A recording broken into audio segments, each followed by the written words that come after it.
Hello everyone, and we are back with our Biochem Week videos. You can see that we are at a different angle this time. That's because we'll be looking at different things.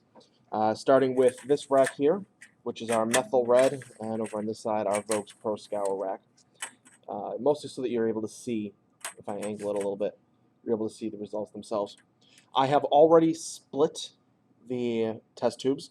So we have Citrobacter furiondi, CF, Proteus vulgaris, PV, EC, E. coli, and C, control. And we have the same thing over here on the other side. Now, I'm doing these all at once as if I were doing these in the lab, or as you, the students, would be doing in the lab. So I will be doing the Voges-Proskauer first. I will be putting these up online. They'll be chopped up into smaller videos as well as the larger video so you can see exactly what I did. The first thing we're going to be doing is the Voges-Proskauer test.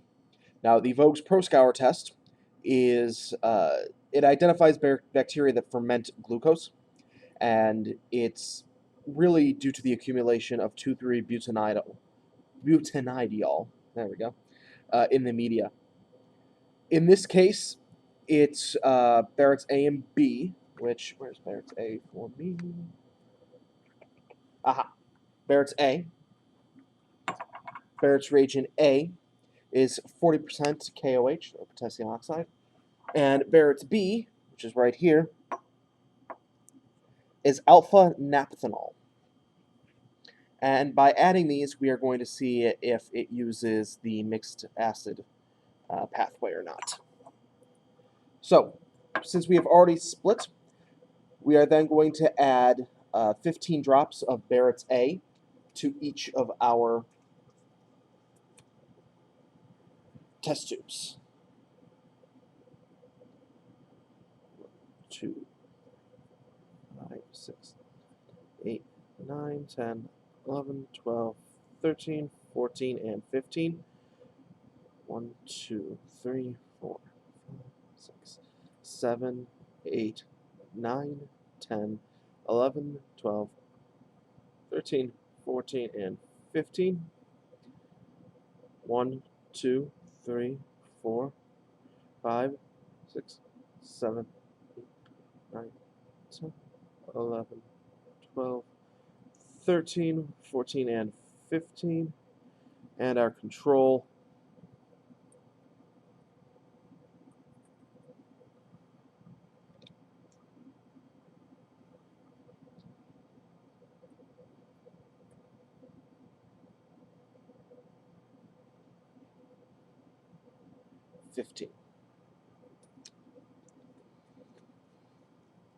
Next, we're going to be adding in 5 drops of reagent B, Barrett's B, which we make here in the lab.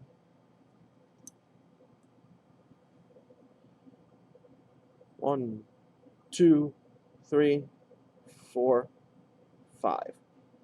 1, 2, 3, 4, 5. 1, 2, 3, 4, 5. 1, 2, 3, 4, and 5. Now, in 20 minutes or so, we will come back and check on these, and we'll see exactly what they look like. If you are watching this after I edit the video, the next section should be the results. I hope. It should be. But if you're watching the full video itself, we are now going to move on to the Methyl Red test, which is the other half of the MRVP test. And if we take a look at the Methyl Red test, what is the point of the Methyl Red test? It's to see if, in this case, we are using mixed acid fermenters instead of butanidyl fermenters. The Methyl Red test is also significantly faster. So we start off with some, oddly enough, Methyl Red. And we're simply going to be adding in 5 drops.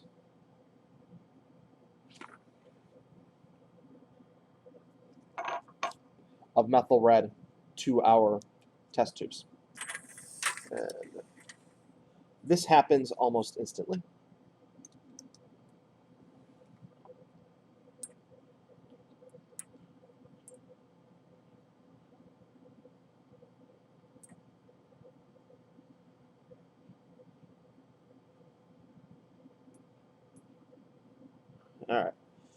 Now let's take a look at some of these.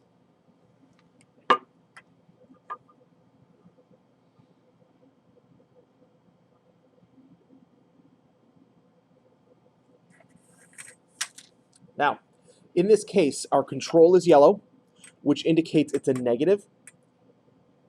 E. coli is sort of an orangish color. Proteus is a yellow. And right here, this is Citrobacter freyundi. It's a pinkish color. Citrobacter is a hard yes. That is certainly a methyl red positive organism. Proteus vulgaris is certainly a methyl red negative organism. And then looking at the E. coli, I'd say that that is a weak positive.